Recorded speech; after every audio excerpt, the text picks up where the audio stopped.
And in addition to that, make notes so that you can give him your feedback on the speech after, when Dave comes up. Marcus Ruiz Evans has lived in California his whole life, from the Central Valley and the Inland Empire to Los Angeles and San Francisco. Having worked in the trade of global goods and served in the government, he has seen through his travels and career how other cultures value California's distinct qualities, including its economy and its diversity. Of mixed heritage himself, Evans has experienced the state's diversity in his own life. He attended the University of Southern California on a Dean's Scholarship, which only 2% of the student body had achieved at that time. And he graduated with honors from USC, with a BS from Public Policy and Urban Planning School. Marcus has worked as a liaison between the state of California government and the federal government for over 10 years. Marcus is a published author, and he wrote California's Next Century, which talks about how Californians can make their economy recession-proof and pursue their own destiny. Today, he'll talk about this revolutionary proposal, which will make you think about possibilities for California and our country. Please welcome Marcus Ruiz Evans.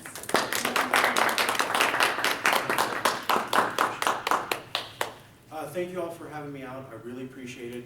I'm here to talk about California's Next Century 2.0. California's Next Century has been discontinued. The new book, which is an improved version of that, is California's Next Century 2.0. If you please check that out afterwards.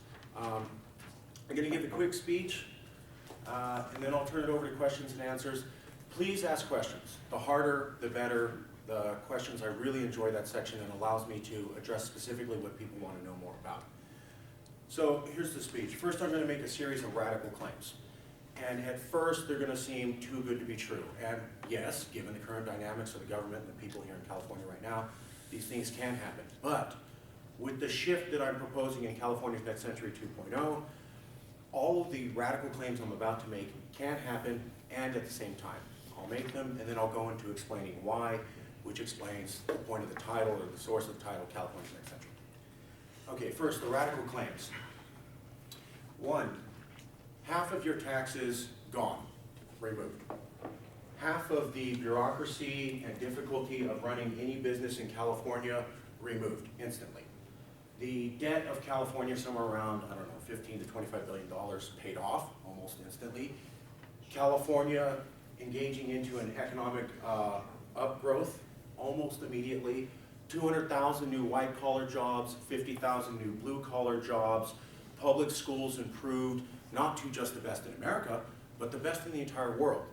And your roads, bridges, dams, airports, seaports, levees, all your infrastructure improved to first-class standards. Let me throw in a few more. A return to local control at the county level like you haven't seen since the 1960s. And a metric qualitative improvement of the quality of leadership of all elected officials and all appointed officials like you've never seen before.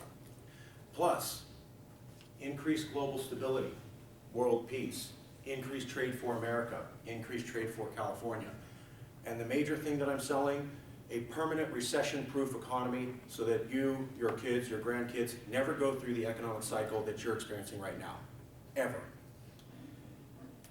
I know, seems radical, and it is. Here's how that's possible. Quick history lesson. In the next 10 to 20 to 40 years, there's going to be new superpowers with as much money and raw power and influence as America. Not that America's going down, but you have what's called the rise of the rest. India, China, Brazil, Russia, and possibly a Southeast Asian collective known as ASEAN will begin to rise up to where they have literally the same amount of money as America. Right now, the EU already has more financial wealth than America. We don't talk about that. So this trend will continue. What happens in the future when there's not one superpower, but now 6 to 7?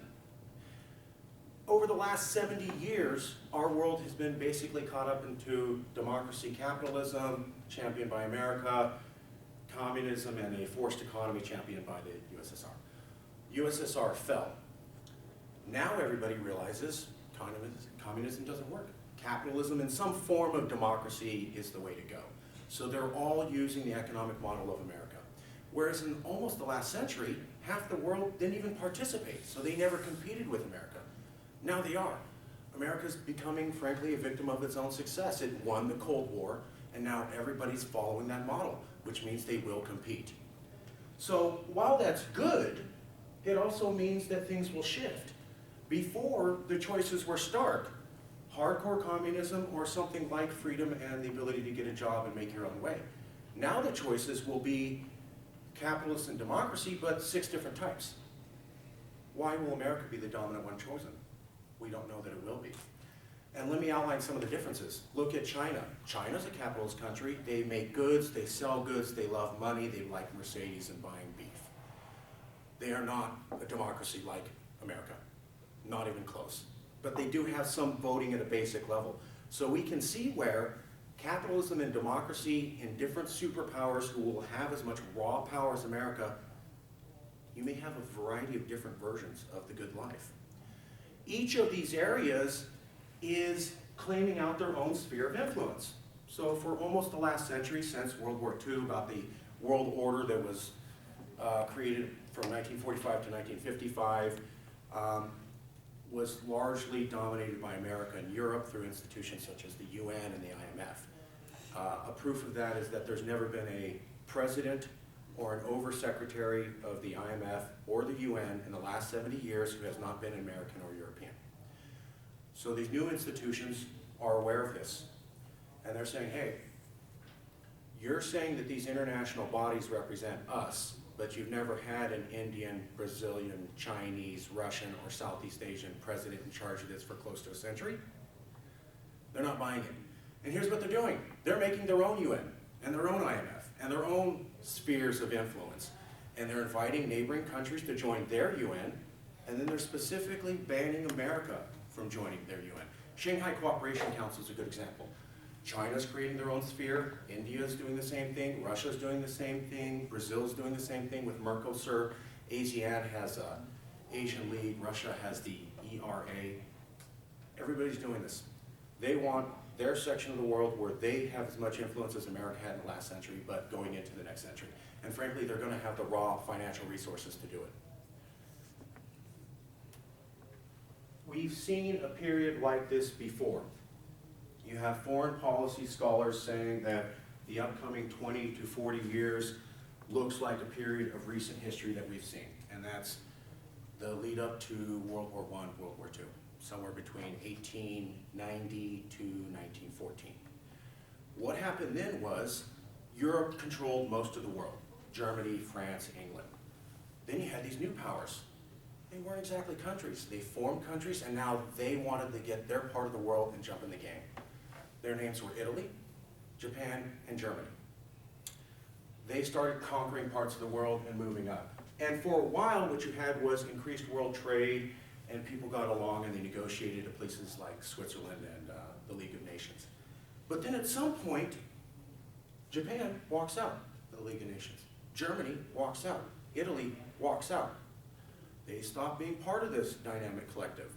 And in a few years, you have trade wars, and then a few years after that, well, you know the rest of the story. Foreign policy scholars are saying that the period that we're going into now most closely resembles that period of 1890 to 1910. Does that mean we'll have a World War III? No, but the patterns are the closest to mirroring more than anything else that we have. Which brings us to California's role. The thing that kept world peace for most of the last 200 years was a place called Geneva, Switzerland. Yes, there was the UN and the IMF, but Geneva was there before, and Geneva has carried on a lot of the influence up till about the 2000s.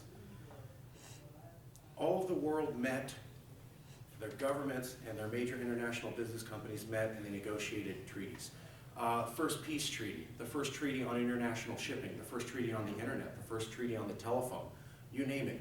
Government negotiations and international business negotiations, if you look up most of them, the original treaty for almost everything invented in the last 150 years was developed in Geneva, Switzerland. But now the Swiss have said, the mayor of Geneva and the Swiss government, They can no longer be the world center for diplomatic negotiation anymore. The world simply changed too much. The Swiss were able to become the world's center for negotiation when the world was primarily owned by Europe. The Swiss are part German, French, Italian, and a group called Romansh. So they were able to appeal to the other European nations and say, look, we speak your language, we know your culture, and we are the living embodiment of all of you European nations getting along and working together. We are the best place for a neutral negotiation center. And it worked. That's why everybody participated. Half of Germany and Austria, they came in, Italy came in, France came in, and later the Swiss picked up English so they could bring in Great Britain. That was most of the world powers. But now, Europe's only one of the future world powers. And the others are Indian, Chinese, Russian, Brazilian, and Southeast Asian. None of those people live in Switzerland. So Switzerland has said, we just don't have the thing that we did before. What I argue is that California picks up where Switzerland left off. I look around the world, California is the only place, land, area, anything that is remotely close to having the demographic dynamics that Switzerland had 200 years ago, but for this upcoming century. The only one remotely close. And furthermore, what I'm arguing is that either we step up and become the new world center, or there simply won't be one. And you'll have a continuing disintegration of the old world order as these new powers continue to rise.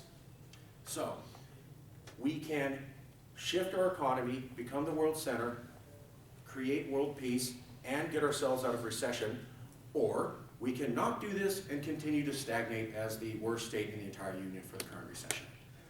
Here's why I know that that's the case. Switzerland has been the richest country in the entire world for the last 200 years. You can check it out.